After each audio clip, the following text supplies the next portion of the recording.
to MandoBug Crafts, episode 19. Woo! I'm getting up there. Okay, that's really kind of low compared to most other podcasters, but I feel pretty good about it. But enough about me.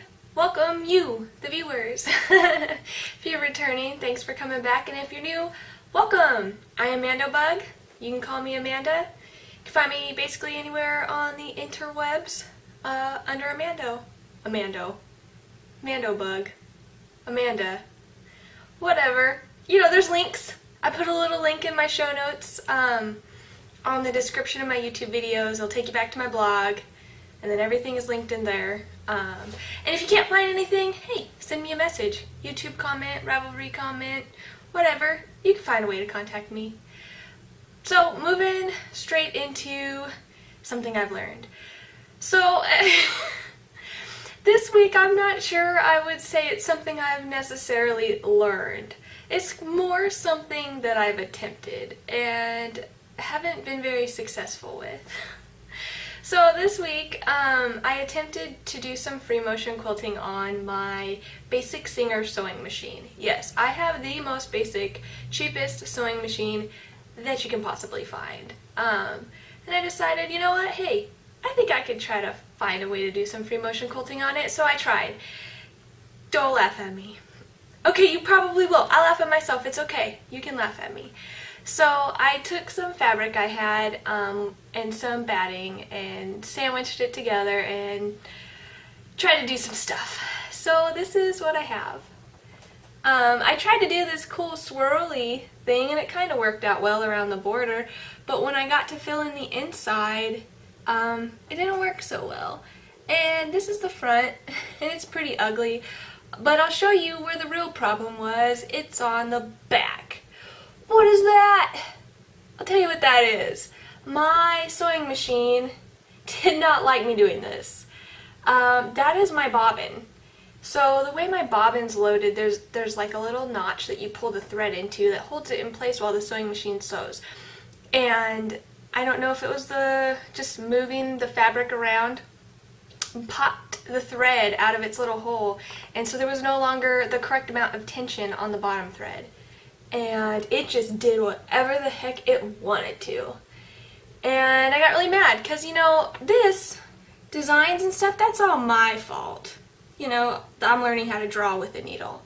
But like this is the machine's fault. Well, okay, I probably made the machine do it, but you know what I'm trying to say? So I got really mad and I tried a second square and it doesn't look any better. It's really hard for me to show you guys this because I have to get really close and I know the camera focuses in and out, so I apologize. I try to do like a feather and some swirlies and just kind of really get a feel for the machine. And again, my bobbin didn't like it. This is the back.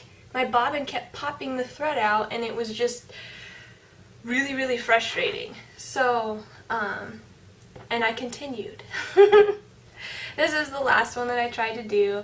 My feather turned out a little bit better, and I tried some more of those swirly boxes and some, you know, whatever random stuff. Tried another design. And then my back only had like one place where the bobbin popped out. So I mean, it might really be my fault that the bobbin was popping out because I might have been trying to move the material too fast for the speed of the needle. And it's really just a learning experience and I have a long ways to go. But I want to be able to free motion quilt on my sewing machine so that I can top stitch my quilts and get them all finished. And, you know, because I've only ever made quilt tops. I've never actually quilted. You know, quilting is sewing all the layers together. I've never done that. So, I'm learning, but it's hard. So moving on to my works in progress. So I closed out, oh, this is another thing you're going to laugh at me for. This is like everybody make fun of Amanda episode. I finished my Philia sock, and it looks funny. I'll show you. So, my little toe here, it has issues. Aww. And I know exactly why. So the yarn that I use is Patent Stretch Sock, and it has nylon in it, and it stretches. And when I was measuring my foot for the pattern, I was not stretching the sock. And when it came time, it's like, do, you know, the decrease repeats until desired length. Well, when I realized I needed to stretch it to get the fit that I wanted, I was like, oh, I have to stop now. So I didn't really get my decreases in. So like, it's like I knitted a foot, got a couple rows of decreases in, and then stopped. So it, like, it's ugly. But regardless, it fits. It's the perfect fit. And it doesn't fit weird on my foot. It stretches perfectly, and I really like it. It just looks funky off my foot. So, uh-oh. I'm okay with it.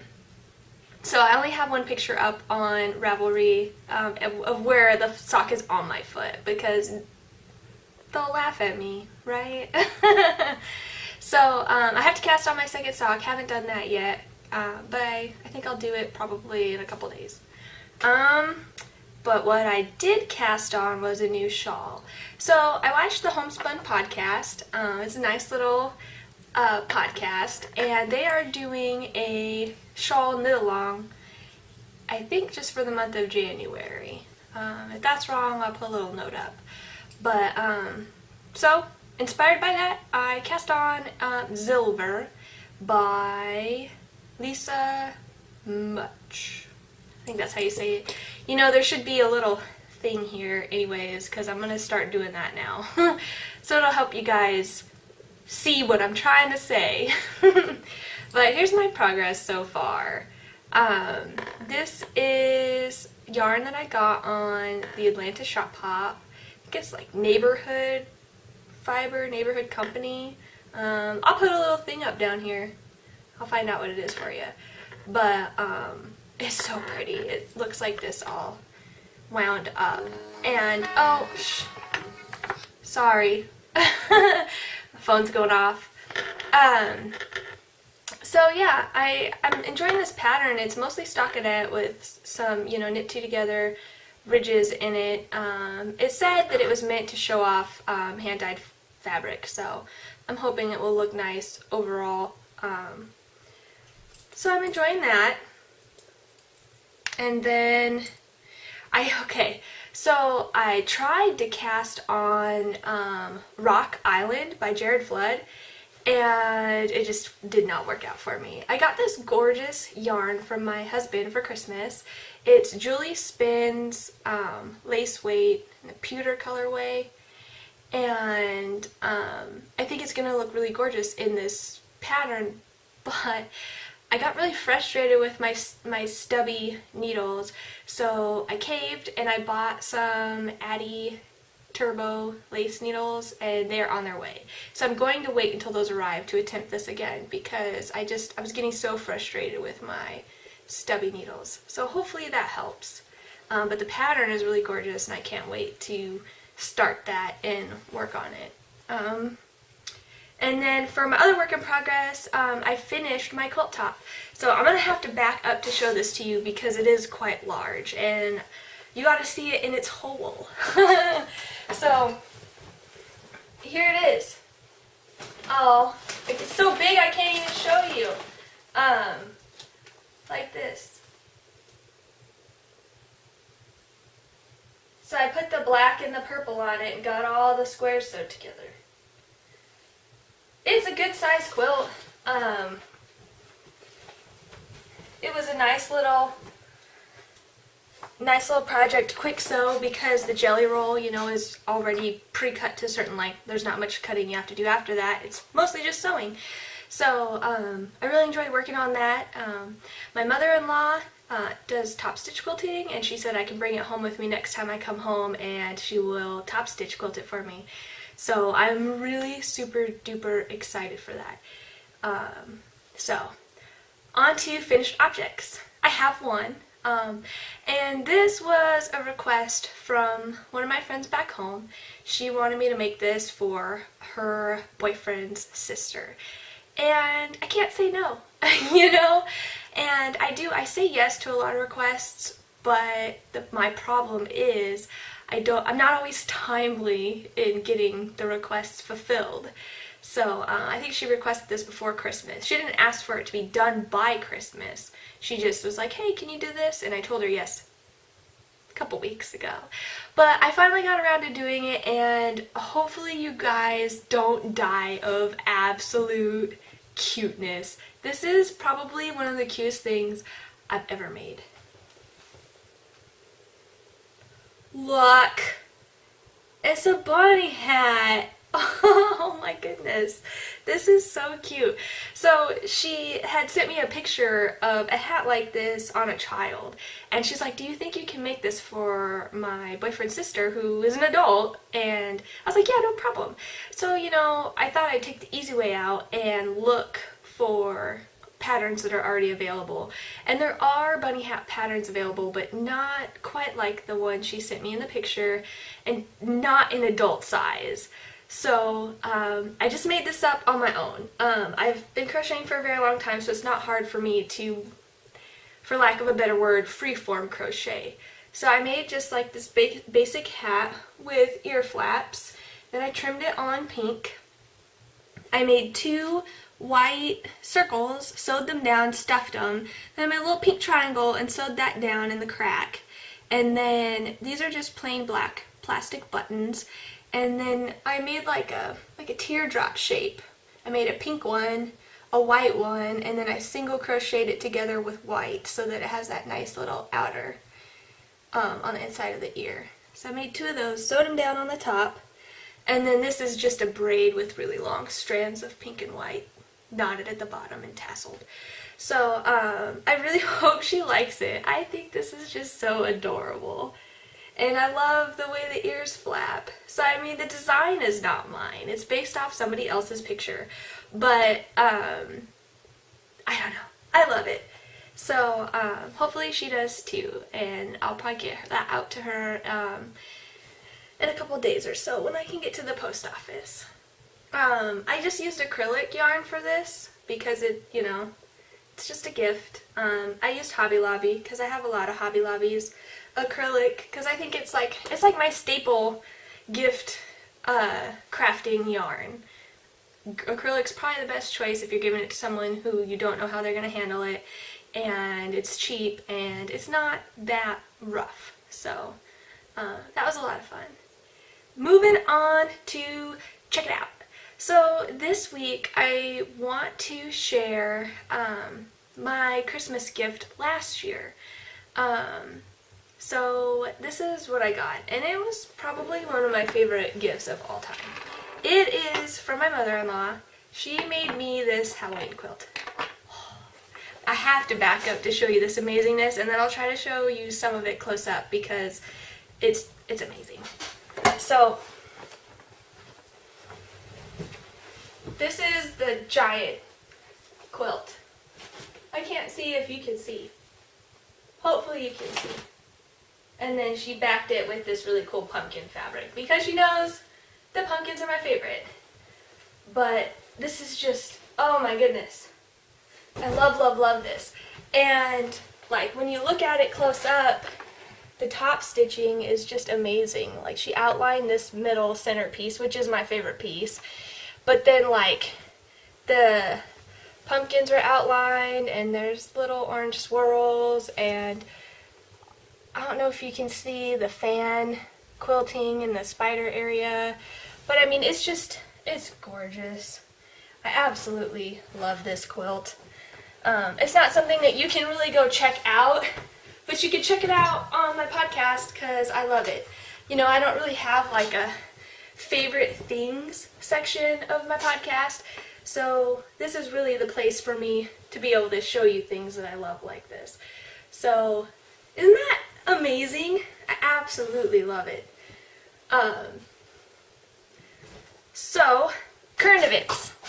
I have got and finished clue 2 of the Lily Go Knit Along Tentacowl, and here is my progress. It's kind of tangled. Okay, it's kind of a lot of tangled.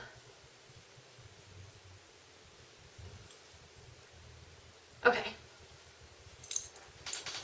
So I had done the beaded portion And now I'm up through this nice little textural part where you kind of wrap yarn around a couple stitches at a time. I really like the way this feels. It stands out, and I think overall this is going to be a really pretty cowl. I mean, like, a lot more fancy than I am, but I'm enjoying it, and like, I finish the clues the day they come out. I get so excited. So I don't think I'm going to fall behind on this at all because I'm really enjoying it. I really like Lily Go's patterns. They're so pretty. A lot of them are in my favorites, and I plan to knit a lot of them. I plan to make her Princess and the Pea shawl eventually in like a sunburnt orange with like auburn looking beads. I don't know when I'll get around to it, but it's long-term planning. But I'm really enjoying this cowl. So also for current events, the January finished object prize thread is going on in my Ravelry group.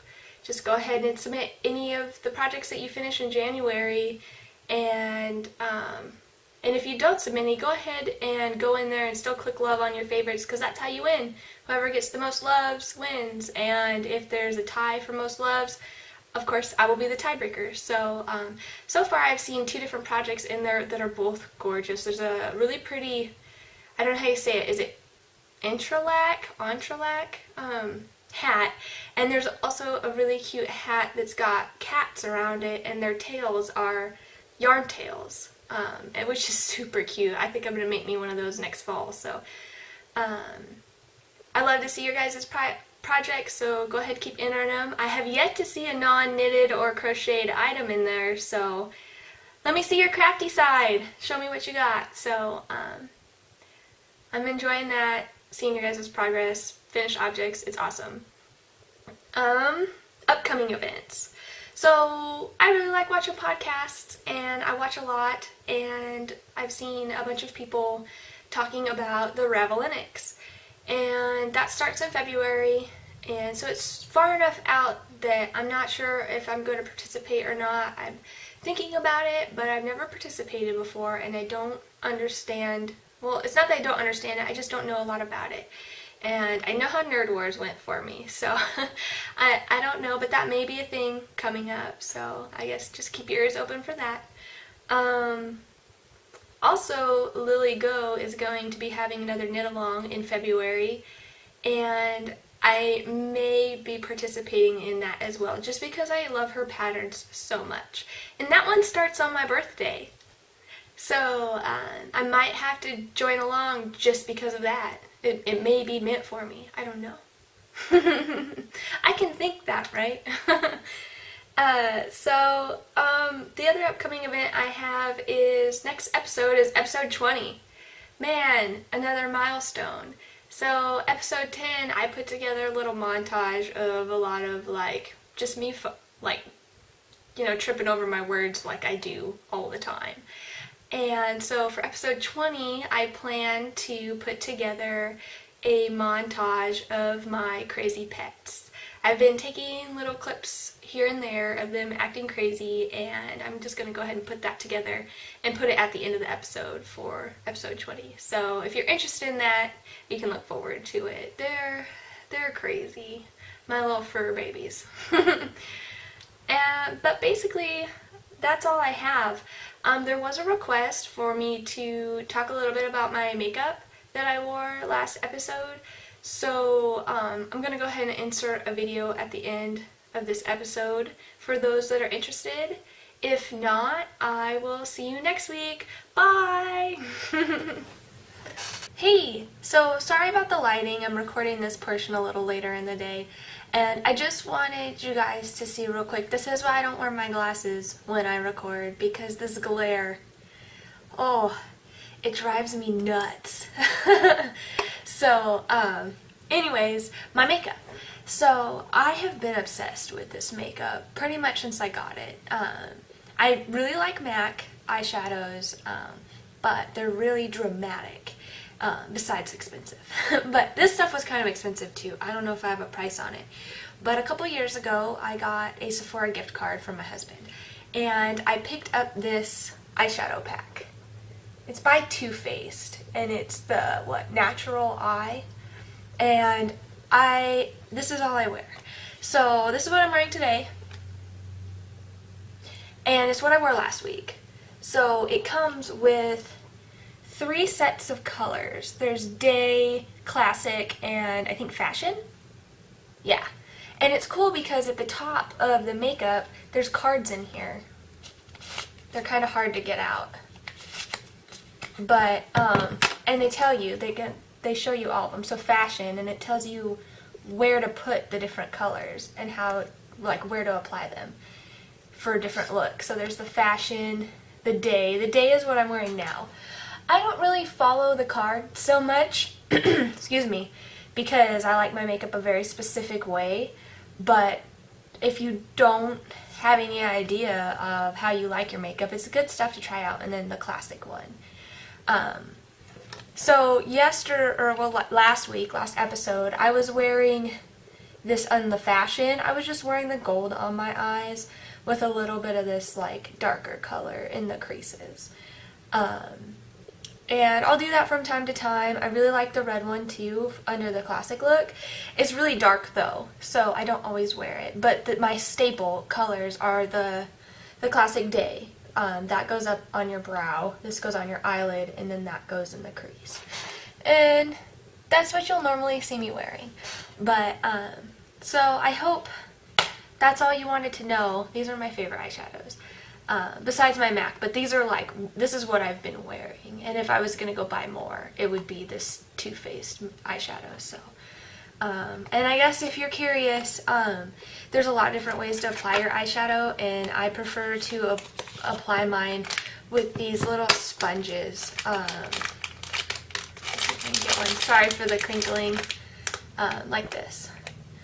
There's little brushes that you can use, but I prefer the sponge because you can really cake it onto the sponge and then blend with it. The brushes are, it takes me longer. Because, like, with a sponge, you can, like, how hard you press down or not is how much makeup you're transferring onto your eye. And with the brush, you don't get that sensitivity to it. It's just light altogether.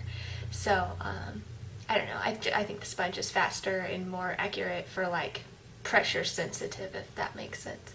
But, sorry. I hope that answers any of the questions that you were looking for answers to. I'm not used to talking about makeup, so, but it is one of my passions. So, alright, bye!